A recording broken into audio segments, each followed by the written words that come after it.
Bonjour à tous, aujourd'hui exercice sur les fonctions circulaires réciproques et les fonctions hyperboliques. Un exercice qui mélange les deux. On a de l'arc tangente, de l'arcos, et on aura du sinus hyperbolique et du cosinus hyperbolique. Ça donnera l'occasion comme ça de réviser plusieurs choses. Donc première question, on a une fonction ici f qui est définie par cette expression. Il y a une petite valeur absolue, il faudra faire attention. Quel est l'ensemble de définition de cette fonction? Quel est son ensemble de dérivabilité? Et ensuite on va montrer bien, que cette fonction, elle vaut tout simplement toujours 0 sur son ensemble de définition, qui est en fait, suspense, c'est la première question. Alors, on commence tout d'abord par l'arc tangent de SH de x. Alors, le sinus hyperbolique, il est défini sur R. C'est, en fait, exponentielle x moins exponentielle moins x sur 2. D'accord? Il faut savoir plusieurs choses. Tout d'abord, le CH, c'est une fonction impaire, et ça peut avoir son importance ici. Donc CH est impair sur R.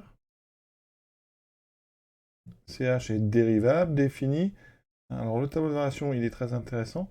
Je vais quand même déjà donner la dérivée de SH, c'est, vous voyez, quand on dérive, eh bien on a ici CH qui arrive. Donc pour tout x appartenant à R, elle est dérivable, et sa dérivée, c'est CH. Le tableau de variation, c'est une fonction, donc je vais en profiter pour rappeler quelques petites choses sur le CH parce qu'il est dans l'autre.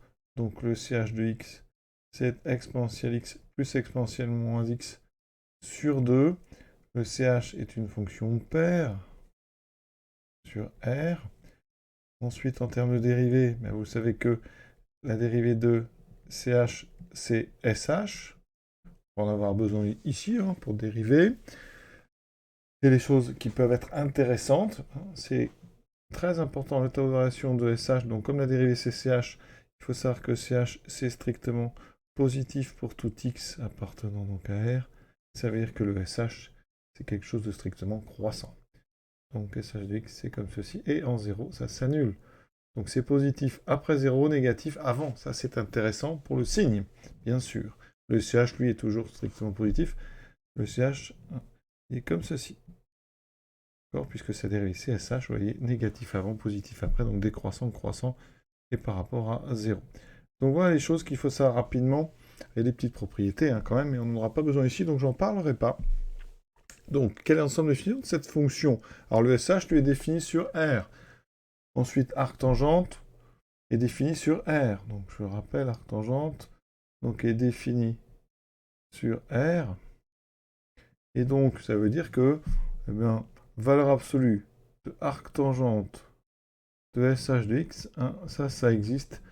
C'est défini pour tout x appartenant à R. Il n'y a aucun problème de définition sur cette partie. Pour l'autre partie, bien, vous avez bien compris que le SH ici en 0 vaut 1. Le SH est strictement positif, ça veut dire que 1 sur CH de x, ça existe.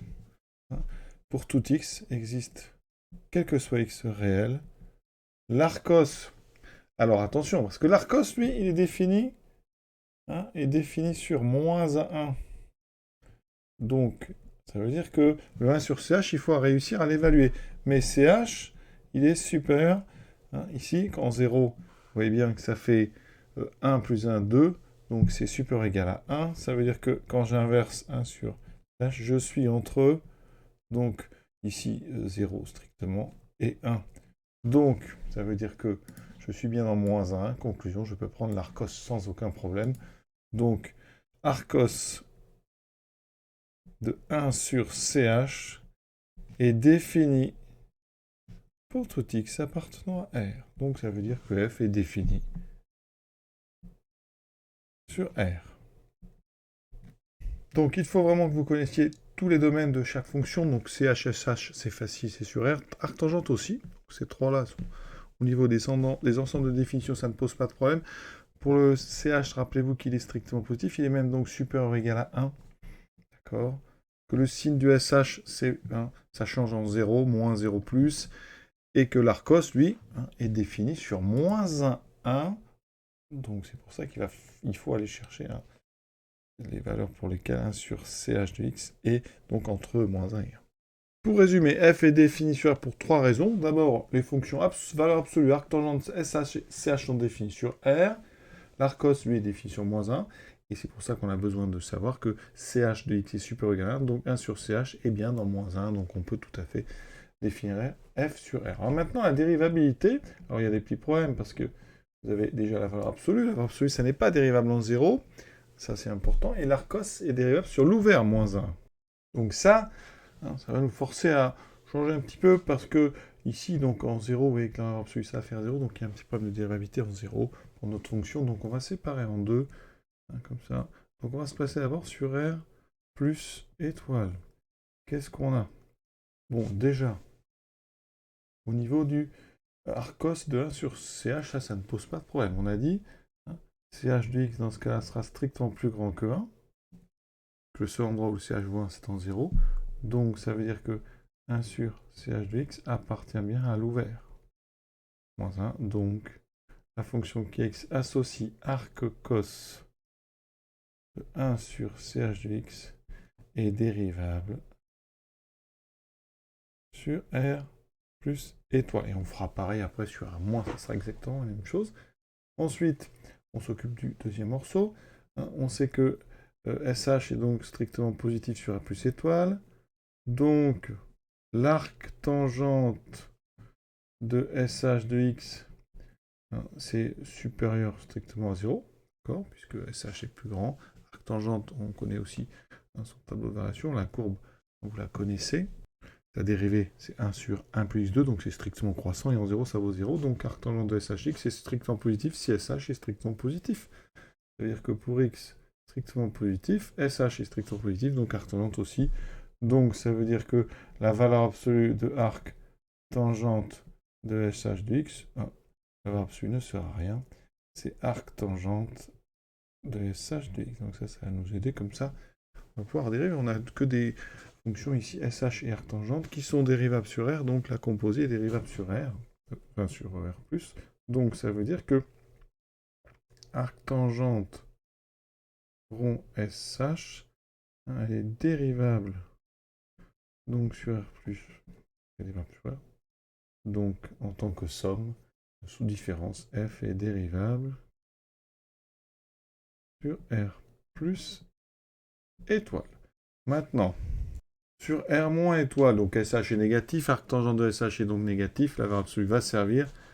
Là, on a une expression f de x qui est donc moins arctangente de SH de x. Donc, moins arc cos de 1 sur CH. Et là, il n'y a aucun problème de dérivabilité, il y a juste un moins en plus. Le SH est dérivable sur R moins étoile. Arctangente aussi, on peut composer sans problème. Pour l'arcos, c'est la même chose. Donc on n'a plus le problème de dérivabilité de la valeur absolue. Donc f est dérivable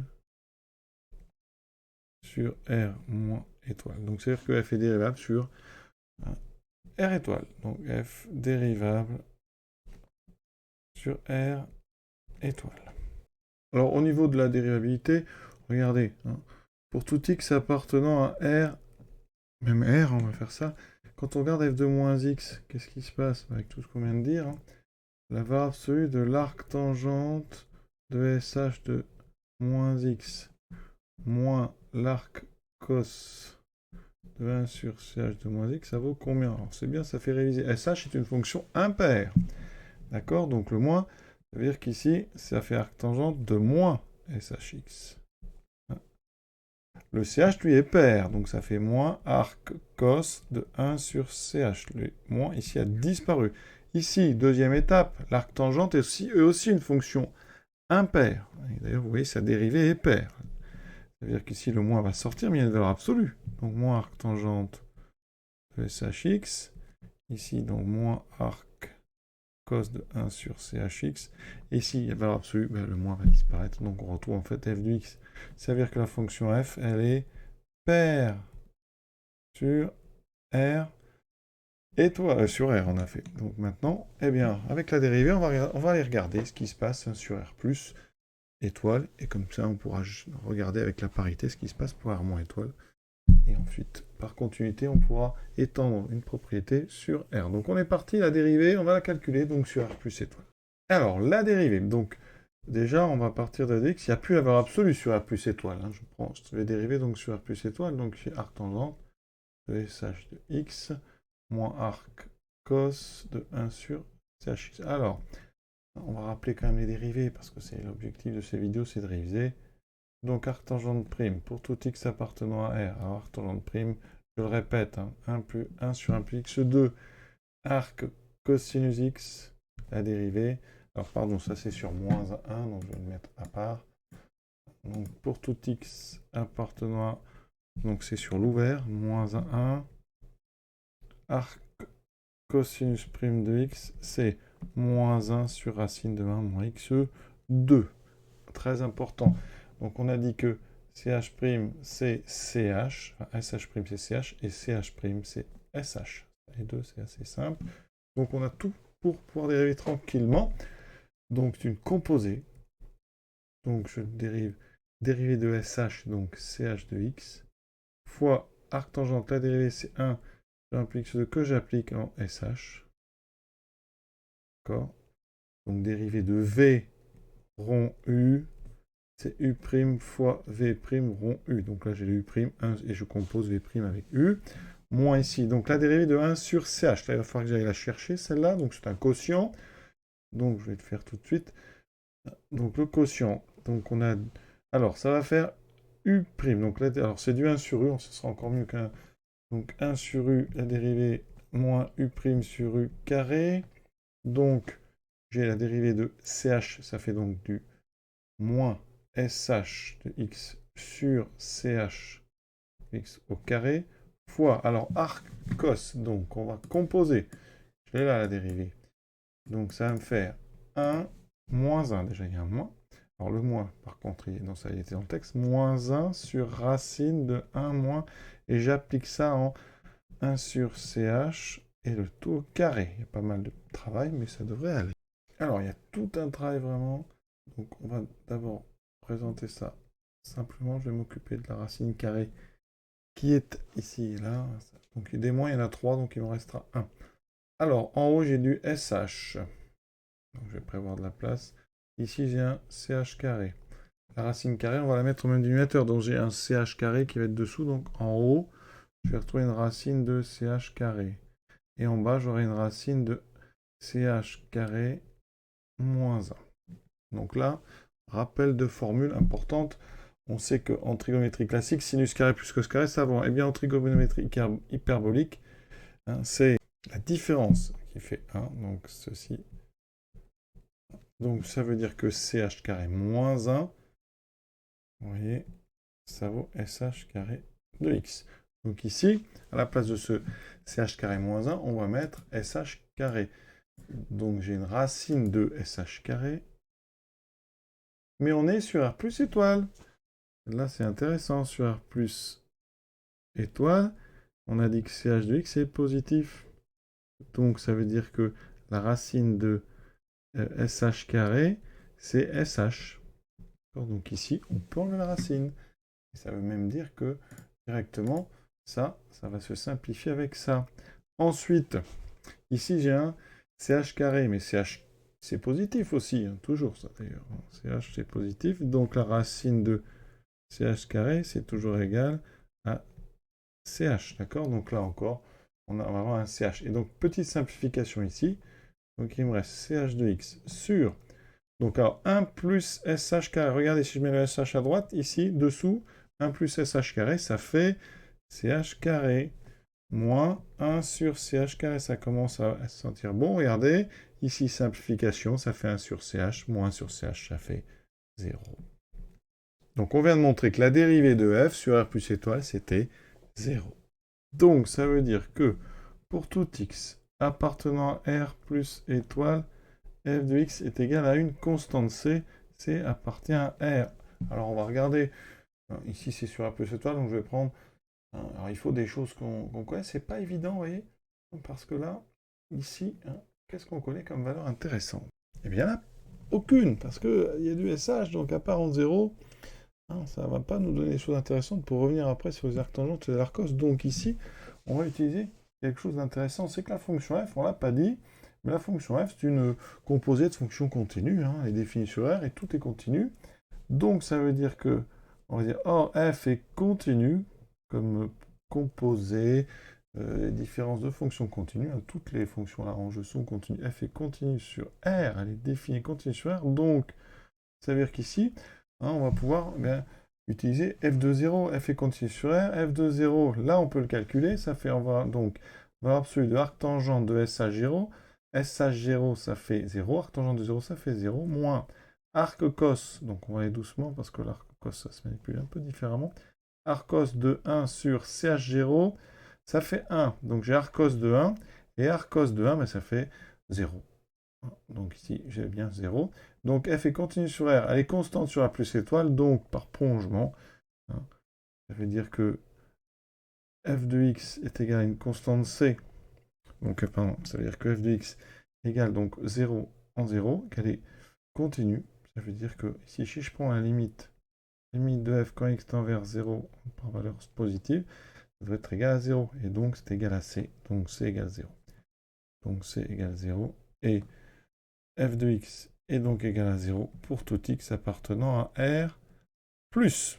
Maintenant, pour l'autre côté, eh bien, on utilise la parité. Or, f est pair sur R. Donc, quel que soit x appartenant à R moins, eh bien, f de x est égal à donc f de moins x. Et comme moins x, si je prends x dans R moins, moins x appartient à R plus, et on sait que sur R plus, f de moins x, ça fait donc 0. Voilà, donc f est nul partout. Donc, pour tout x appartenant à R, f de x est égal à 0. Et donc, regardez, donc conclusion, quel que soit x appartenant à R, on vient de montrer que la valeur absolue de arc tangente de SHX est égale à l'arc cosinus de 1 sur CHX. Et l'exercice est terminé. On va quand même regarder sur GeoGebra ce que ça donne. Alors tout d'abord, donc cette fameuse chaînette, la courbe du cosinus hyperbolique, donc c'est bien supérieur ou égal à 1, décroissant, croissant. Pour le SH, on est une courbe, vous voyez, symétrique par rapport à l'origine, fonction impaire. Et pour notre fonction f, voici la courbe, vous voyez, c'est une horizontale.